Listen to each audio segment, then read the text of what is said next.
Hello friends, तो आज हम हिंदी क्लास 12th के ये चैप्टर नंबर कितना है। तो आपका जो हिंदी क्लास 12th आपका हिंदी है, इसका चैप्टर नंबर 7 है, यानी काव्य खंड का ये चैप्टर नंबर कितना है, 7 है। इससे हम ऑब्जेक्टिव प्रश्न को देखने वाले हैं। चैप्टर का क्या नाम है? तो चैप्टर का नाम है पुत्र वियोग। नाम से क्या पता चला है आपको? पुत्र वियोग, नहीं, पुत्र के वियोग में यह कविता लिखा गया है, जिसको कौन लिखे? सुभद्रा कुमारी चौहान जी लिखे है। पुत्र वियोग ये कविता है, इसको लिखे है। इसी चैप्टर से जितने भी VVI प्रश्न पूछ जा सकते हैं आपके एग्जाम में, ऑब्जेक्टिव टाइप क्वेश्चन में, वही सब हम इस वीडियो में क्लियर करने वाले हैं। तो चलिए आप पुत्र वियोग से ऑब्जेक्टिव क्वेश्चन को देखना स्टार्ट करते हैं। लेकिन आपको ये चैप्टर नंबर 7 है काव्य खंड का, यानी इससे पहले आपको 6 चैप्टर जो काव्य खंड में उसको आप नहीं देखे होंगे तो डिस्क्रिप्शन में लिंक है, आप वहाँ से जाकर देख सकते हैं। प्लेलिस्ट का लिंक है, आप वहाँ से जो चैप्टर आपका छूट चुका है उसको आप क्लियर कर सकते हैं। तो चलिए हम ऑब्जेक्टिव प्रश्न को देखना स्टार्ट करते हैं। उससे पहले आप वीडियो को एक बार लाइक जरूर कर लीजिए। अभी अगर आए हैं तो लाइक कर लीजिए। अभी एक लाइक करने में कुछ नहीं जाता है, लाइक कर लीजिए और चैनल को सब्सक्राइब कर लीजिए। अगर आप न्यू स्टूडेंट है तो सब्सक्राइब करने के बाद एक बार वीडियो को अपने फ्रेंड के साथ भी शेयर कर दीजिए। अपने फ्रेंड के साथ क्या कीजिए, शेयर कर लीजिए वीडियो को। अगर आप व्हाट्सएप ग्रुप में ज्वाइन नहीं है तो डिस्क्रिप्शन में लिंक है, आप वहाँ से जाकर व्हाट्सएप ग्रुप ज्वाइन कर सकते हैं। तो चलिए हम देखना स्टार्ट करते हैं। तो चलिए जो सबसे पहला नंबर प्रश्न क्या है, चलिए देखते हैं। सबसे जो पहला नंबर जो प्रश्न है आपका, सबसे पहला नंबर प्रश्न कि पुत्र वियोग शीर्षक कविता किसकी रचना है? क्या है प्रश्न में? पुत्र वियोग शीर्षक कविता है वो किसकी रचना है? ए में है जयशंकर प्रसाद के, बी में है कि सुभद्रा कुमारी चौहान, सी में है कि रघुवीर सहाय और डी में है शमशेर बहादुर सिंह। पुत्र वियोग शीर्षक कविता किसकी रचना है? ये रचना है सुभद्रा कुमारी चौहान जी की। ऑप्शन नंबर जो बी हो जाएगा, इसका हो जाएगा राइट आंसर। अब चलते हैं अगला प्रश्न पर कि अगला प्रश्न में क्या है। अगला प्रश्न का 2 नंबर में है कि सुभद्रा कुमारी, क्या है क्वेश्चन में, सुभद्रा कुमारी चौहान का जन्म कहाँ हुआ था? सुभद्रा कुमारी चौहान का जो जन्म कहाँ हुआ था? ए में है वाराणसी, बी में है कानपुर, सी में इलाहाबाद और डी में है फैजाबाद। सुभद्रा कुमारी चौहान का जन्म कहाँ हुआ था? सुभद्रा कुमारी चौहान का जो जन्म हुआ था वो कहाँ हुआ था? वह हुआ था आपका इलाहाबाद में। इलाहाबाद में सुभद्रा कुमारी चौहान का जन्म हुआ था। आपका जो चैप्टर नंबर बातचीत पाठ का जो लेखक है, जो बातचीत पाठ के जो लेखक है बालकृष्ण भट्ट, उनका भी जन्म हुआ था कहाँ? उनका भी इलाहाबाद में ही जन्म हुआ था। तो चलिए हम अगला क्वेश्चन देखते हैं। अगला क्वेश्चन क्या है? अगला जो प्रश्न है आपका, अगला प्रश्न इस प्रकार है, चलिए देखते हैं। अगला जो प्रश्न है आपका वो है आपका 3 नंबर प्रश्न आ चुके हैं। 3 नंबर जो प्रश्न में क्या है, चलिए देखते हैं। 3 नंबर जो प्रश्न है कि सुभद्रा कुमारी चौहान का पार्टी क्या है? क्वेश्चन में देखते हैं कि सुभद्रा कुमारी चौहान को किस पार्टी का MLA चुना गया था? सुभद्रा कुमारी जो चौहान जी है उनको किस पार्टी का MLA चुना गया था? ए में है समाजवादी पार्टी, बी में है कि भारतीय कम्युनिस्ट पार्टी, सी में है भारतीय जनता पार्टी और डी में है कांग्रेस पार्टी। तो सुभद्रा कुमारी चौहान को किस पार्टी का MLA चुना गया था? तो वो किस पार्टी का चुना गया था बताइए आप लोग कमेंट में इसका आंसर। तो चुना गया था कांग्रेस पार्टी के लिए, कांग्रेस पार्टी के लिए चुना गया था। ऑप्शन नंबर जो डी हो जाएगा राइट आंसर। अब चलते हैं हम अगला प्रश्न पर। अगला जो प्रश्न है 4 नंबर प्रश्न है कि सुभद्रा कुमारी चौहान किस वर्ग की कवित्री मानी जाती है? सुभद्रा कुमारी जो चौहान है वह किस वर्ग की कवित्री मानी जाती है?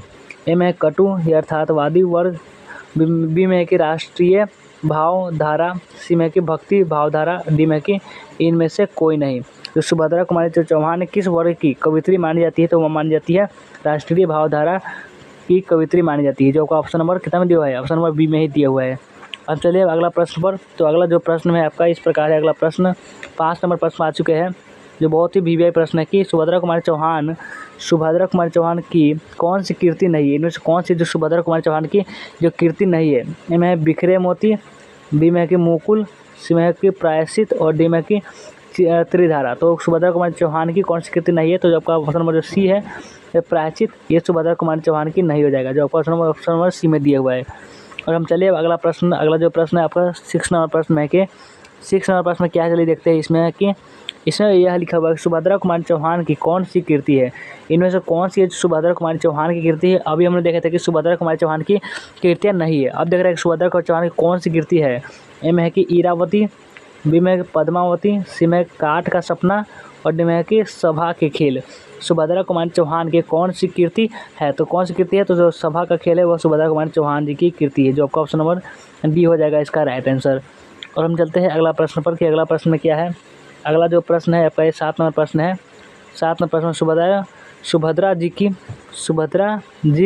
क्या है क्वेश्चन में? सुभद्रा जी के साहित्य में अपने युग के मूल उद्देश्य, उसके भिन्न भिन्न रूप, अपनी आमरणहीन प्रकृति शैली में प्रकट हुए यह किसका कथक है? यह किसका कथक है? ए में है मुक्ति बोध का, बी में है कि अशोक वाजपेयी, सी में रघुवीर सहाय, डी में कि जयशंकर प्रसाद। किसका कथन है कि सुभद्रा जी साहित्य में अपने युग के मूल उद्देश्य, उसके भिन्न भिन्न रूप, उसकी आमरणशील प्राकृतिक शैली में प्रकट हुए हैं। तो वह कौन कहते हैं? वे कहते हैं आपका ऑप्शन नंबर ए यानी मुक्ति बोध जी, गजानन माधव मुक्ति बोध कहते हैं। ऑप्शन नंबर ए हो जाएगा इसका क्या है राइट आंसर। चलिए हम अगला प्रश्न पर चलते हैं। अगला जो प्रश्न आपका 8 नंबर प्रश्न है कि सुभद्रा कुमारी चौहान के अनुसार माँ के लिए अपने मन को समझाना कब कठिन हो जाता है? जो सुभद्रा कुमारी चौहान कहती है कि माँ के लिए अपना मन समझाना बहुत कठिन, कब कठिन हो जाता है? ए में कि भाई की मृत्यु होने पर, बी में कि पिता की मृत्यु होने पर, सी में पुत्र की मृत्यु होने पर, और डी में पति की मृत्यु होने पर। सुभद्रा कुमारी चौहान के अनुसार माँ के लिए अपने मन को समझाना कब कठिन हो जाता है? जब उसका पुत्र की मृत्यु हो जाती है। जब उसका पुत्र की मृत्यु हो जाती है तब उनका समझना, उनका मन को, किसी माँ के लिए अपने मन को समझाना बहुत ही कठिन हो जाता है, जो आपको ऑप्शन नंबर सी में दिया हुआ है। और हम चलते हैं अगला प्रश्न पर। जो आपका अगला प्रश्न जो है वो इस प्रकार 9 नंबर प्रश्न आ चुके हैं कि 9 नंबर प्रश्न में क्या है कि पुत्र वियोग शीर्षक कविता में कवित्री का खिलौना क्या है? तो देखिए पुत्र वियोग जो कविता है, इसको पढ़िएगा तो आपको बहुत ही अच्छा लगने वाला है, क्योंकि ये बहुत ही अजीब तरह की कहानी है। ये आँख में आंसू आ जाएगा इसको पढ़िएगा तो पुत्र वियोग शीर्षक कविता में कवित्री का खिलौना क्या है? ए में उनका पुत्र, बी में उनका तोता, सी में उनका छोटा भाई, और डी में इनमें से कोई नहीं। पुत्र वियोग शीर्षक कविता में जो कवित्री का जो खिलौना है वह क्या है? तो कवित्री का खिलौना है उनका ही पुत्र हो जाए, जो उनका पुत्र होता है वही होता है उनका खिलौना, यानी अपने पुत्र को ही, जो उनका पुत्र है उनका ही अब खिलौना समझती है कौन? सुभद्रा कुमारी चौहान, जो आपका ऑप्शन नंबर ए में दिया हुआ है।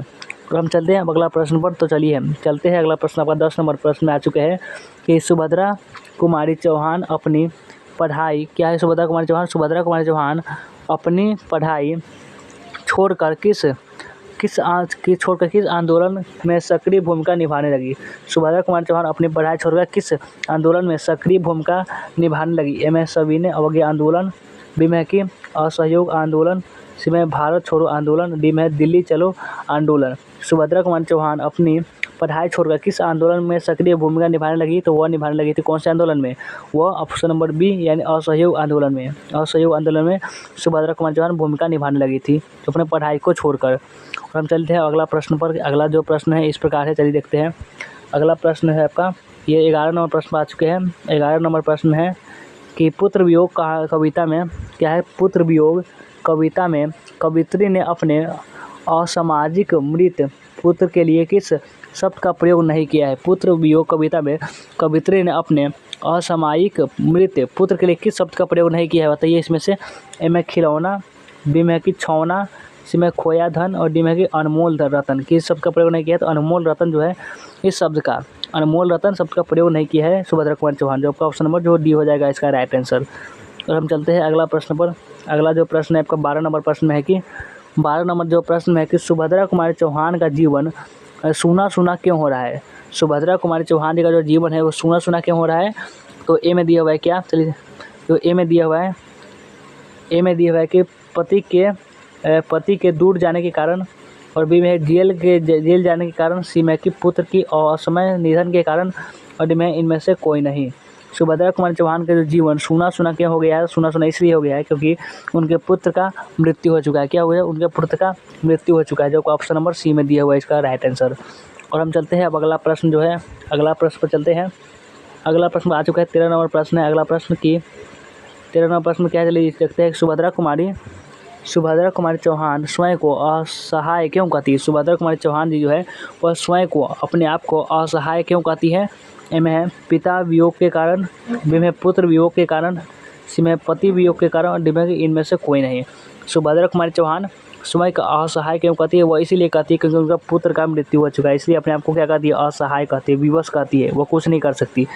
तो चलिए हम अगला प्रश्न देखते हैं। अगला प्रश्न का ये 14 नंबर प्रश्न में आ चुके हैं कि पुत्र वियोग कविता में कवित्री के किसके लिए पत्थर को देवता मानकर पूजा की है? पुत्र वियोग जो कविता है उसमें जो कवित्री है सुभद्रा कुमारी चौहान जी, वह किसके लिए पत्थर को भी देवता मानकर पूजा की है? तो ए में है अपने लिए, बी में है कि पति के लिए, सी में है कि भाई के लिए, और डी में है पुत्र के लिए। किसके लिए? पुत्र वियोग कविता में जो कवित्री है वो किसके लिए पत्थर को भी देवता मानी? तो वह मानी अपने केवल पुत्र के लिए, जबकि ऑप्शन नंबर डी में दिया है। फिर भी उनका पुत्र उनसे छीन ही गया।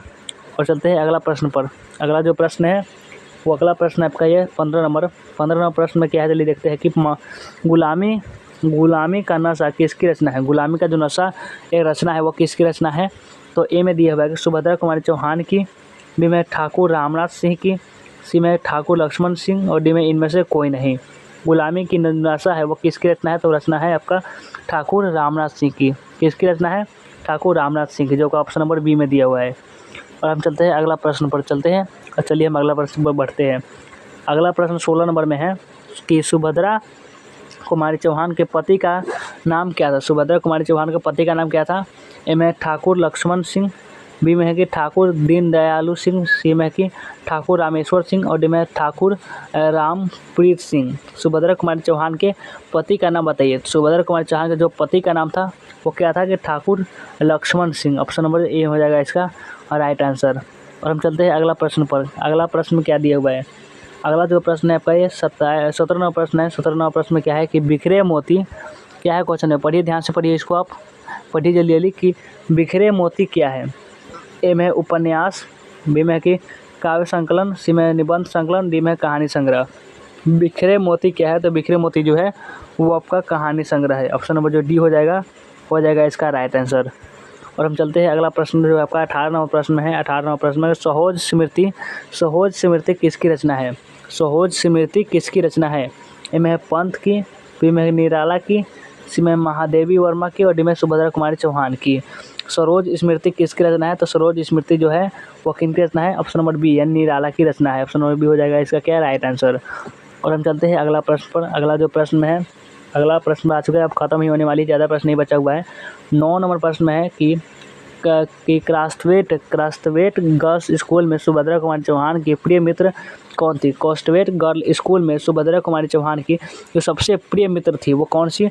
ए में महादेवी वर्मा, बी में मन्नू भंडारी, सी में ममता कालिया और डी में इनमें से कोई नहीं। कौन थी क्रास्थवेट गर्ल्स स्कूल में जो सुभद्रा कुमारी चौहान की सबसे जो अच्छी मित्र थी वो थी महादेवी वर्मा, जो आपका ऑप्शन नंबर ए में दिया हुआ है।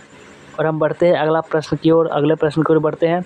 अगला प्रश्न का 20 नंबर में है कि सुभद्रा कुमारी चौहान का प्रतिनिधि कविता संग्रह कौन है। सुभद्रा कुमारी चौहान का प्रतिनिधि कविता संग्रह कौन है। ए में है त्रिधारा, बी में मुकुल, सी में अनामिका और डी में है गीतिका। सुभद्रा कुमारी चौहान का प्रतिनिधि कविता संग्रह कौन सा है, तो प्रतिनिधि कविता संग्रह आपका ऑप्शन नंबर बी ही हो जाएगा। कौन हो जाएगा, मुकुल जो है इनका प्रतिनिधि कविता संग्रह है। और हम चलिए अब अगला प्रश्न पर। चलिए इसका जवाब आपका यही होगा। और आपका अगला प्रश्न आ चुके हैं। 21 नंबर प्रश्न है कि सुभद्रा कुमारी चौहान का जन्म क्या है। सुभद्रा कुमारी चौहान का जन्म कब हुआ था। सुभद्रा कुमारी चौहान का जन्म में 16 अगस्त 1904 को, बी में कि 20 जुलाई 1920 को, डी में 12 अगस्त 1905 को, सी में कि 18 मई 1930 को। सुभद्रा कुमारी चौहान का जो जन्म हुआ था वो कब हुआ था बताइए आप लोग। इसका राइट आंसर तो हुआ था आपका कितना में, वो हुआ था 16 अगस्त 1904 को। ऑप्शन नंबर ए हो जाएगा इसका राइट आंसर। और हम चलते हैं अगला प्रश्न पर। अगला जो प्रश्न है ये अंतिम नंबर प्रश्न है, इसको आप ध्यान से इसको पढ़ लीजिए कि सुभद्रा कुमारी चौहान के पिता का नाम क्या था। ए में है ठाकुर राजनाथ सिंह, बी में ठाकुर हरिनाथ सिंह, सी में ठाकुर रामनाथ सिंह और डी में ठाकुर जगमोहन सिंह। इसका नाम क्या था सुभद्रा कुमारी चौहान के पिताजी का नाम, तो नाम था आपका ऑप्शन नंबर सी यानी ठाकुर रामनाथ सिंह था सुभद्रा कुमारी चौहान के पिताजी का नाम था। ऑप्शन नंबर सी हो जाएगा इसका राइट आंसर। तो हमने कितने प्रश्न बताए थे आपको, चलिए देखते हैं। हमने आपको सिर्फ और सिर्फ 22 प्रश्न बताए। कितना प्रश्न, 22 प्रश्न। 22 में कितना सही हुआ, हमको उम्मीद है कि आपको 20 से कम नहीं हुआ होगा, यानी 19-18 नहीं हुआ। तो कमेंट दीजिएगा कि आपको कितना सही हुआ और वीडियो को लाइक और सब्सक्राइब नहीं करो, चैनल को जरूर कर लीजिएगा।